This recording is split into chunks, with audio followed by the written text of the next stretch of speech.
Joe the Chimpanzee by Anonymous. When in England, I was very much interested in the monkeys at the Zoological Gardens, Regent's Park, London. There were hundreds of all kinds and sizes, from the gigantic orangutan to tiny creatures not much bigger than a large rat. These monkeys had a spacious glass house, heated by steam, and as a tropical temperature was always maintained, tall palms and luxurious vines grew so vigorously within its walls that I have no doubt the quaint inmates supposed themselves in their native haunts. They chattered and scolded each other, wildly chased stray little dogs and kittens, and really seemed to know so much that I half believed an old keeper, who told me the only reason they did not PG-67 talk was because they could make themselves well enough understood without. Many funny stories I heard of their sagacity. One I recall of a nurse who shook a naughty little boy in the presence of some of the mother monkeys, whereupon all the old monkeys began shaking all the young ones until it seemed as if their poor little heads would drop off. But interested in all the singular inhabitants of the house, I grew attached to Joe, the young chimpanzee who had been brought a baby from the coast of Guinea the winter before. He had a little room on the sunny side of the monkey house, with a stove, table, chairs, and a couple of beds arranged like the berths in the state-room of an ocean steamer. Besides, he had a man all to himself to wait upon him, and it was no wonder the other monkeys were jealous of his superior quarters and the deference paid him, for while Joe was not handsome, he was worth more money than all the others put together. He was worth this great sum because he belonged to the most intelligent and interesting species of the monkey family, and only one or two of his kinsfolk had ever been seen in Europe, while the only one the Zoological Society had ever owned had died of lung PG-68 fever before he had inhabited his comfortable quarters many months. Joe was about as tall as an average boy of 8 or 10 years. He wore a thick cloth roundabout and a low flat trencher cap such as the Oxford students delight in. One day I walked to the door of his room and knocked.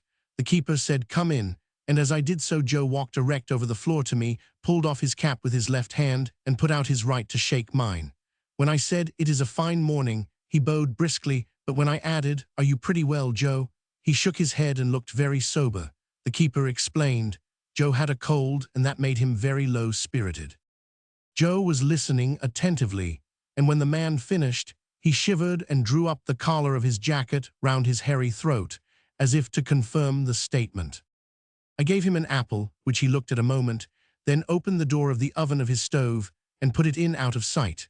Seeming to understand that the fire was low, he pulled a basket from under the lower berth and took some bits of wood from it to the stove.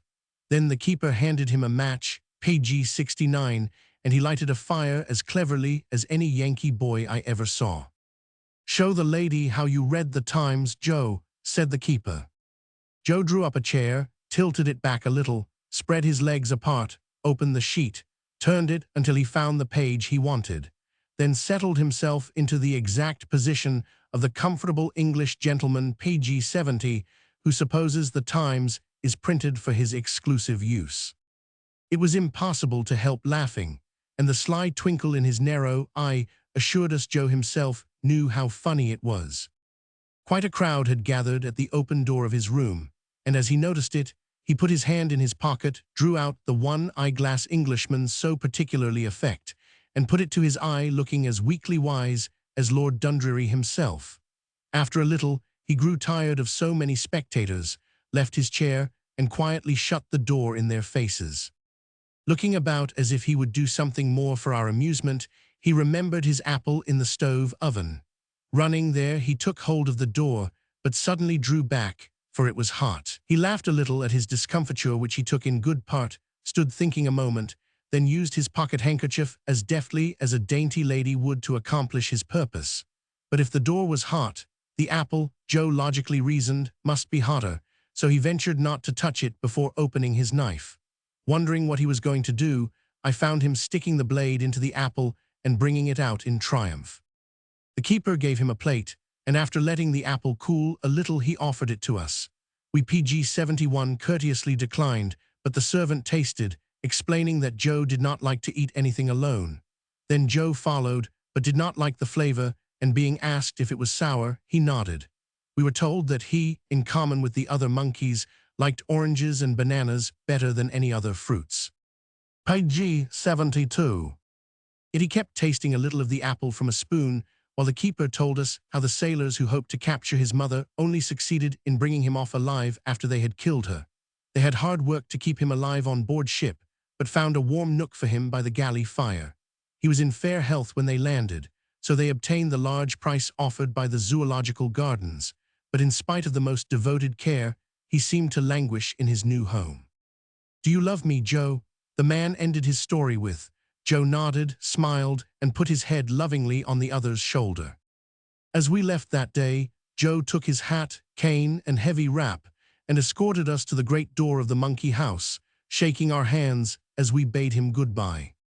Another time when I called, he was taking tea, using milk and sugar and handling cup and saucer as if he had been familiar with them from his earliest days. He motioned us to take chairs. We did so, and he jumped up, found cups for us, and then passed a plate of biscuits, laughing with glee as we took one. I have taken tea with many curious individuals, PG 73, but never expect to be so honored again as to be invited by a chimpanzee. Noticing his hand was feverish, I found his pulse was 130. I said, "What is the matter of him?"